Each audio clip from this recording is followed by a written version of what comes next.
I think for me, the most challenging things are which had to do with feeling and emotions. What I learned when it has to do with ratio, when I understand it, no problem.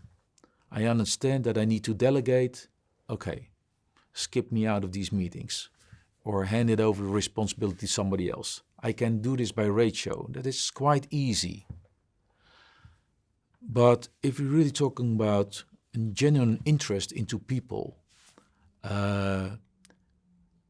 being on every day regarding connecting towards people, reaching out towards people, that is something that has to do with feeling, emotions, and there I had to work very hard every day. Yeah, that's not something what I don't do by nature. But I'm not there yet. Yeah, I have to be conscious all the time of my own behavior.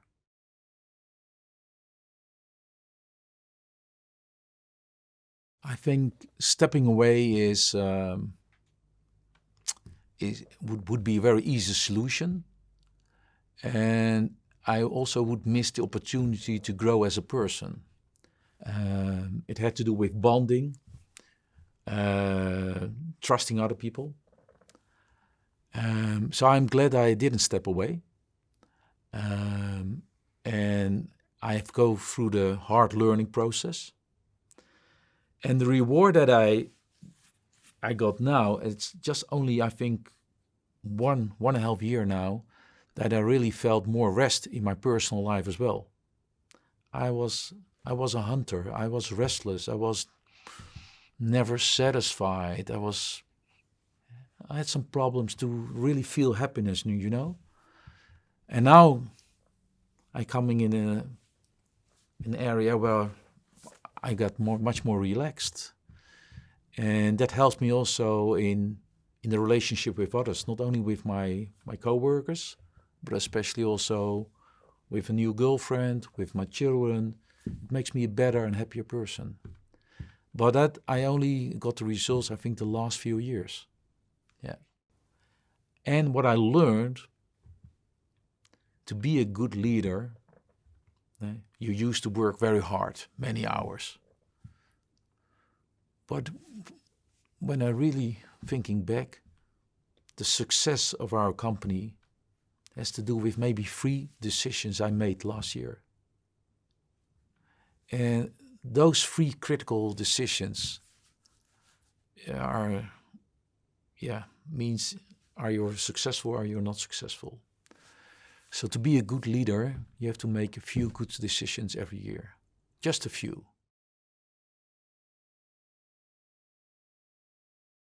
First of all, when you got frustrated because people are not changing fast enough, the company is not changing the way you want to, I realized that the change starts with yourself. So as a leader, you get frustrated, you got angry, the company is not moving fast enough, probably has to do with yourself. Well, that was new for me. I want to change the world, but then first I have to change myself.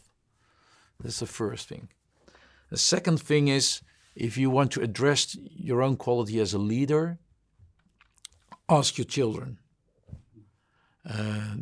Your children will give you a very good mirror about the quality that you have as a leader.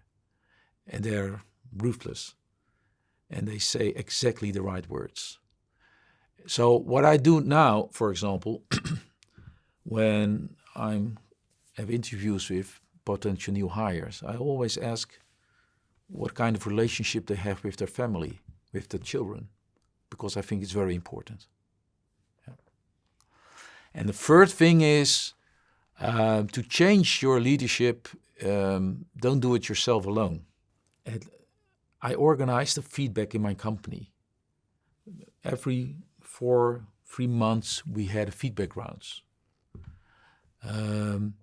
I was quite vulnerable, went to all my employees, stood on stage and talked about my personal leadership goals and failures. And opening up makes it easy for them to come afterwards to me and say, well, that was very powerful, but also I know that you think this is important, but then you have to learn a little bit more there because you didn't do it wrong, or you did it okay. So I got a lot of feedback, and that helps. That helps. You really have to create a framework around you, because if you do it yourself alone, no.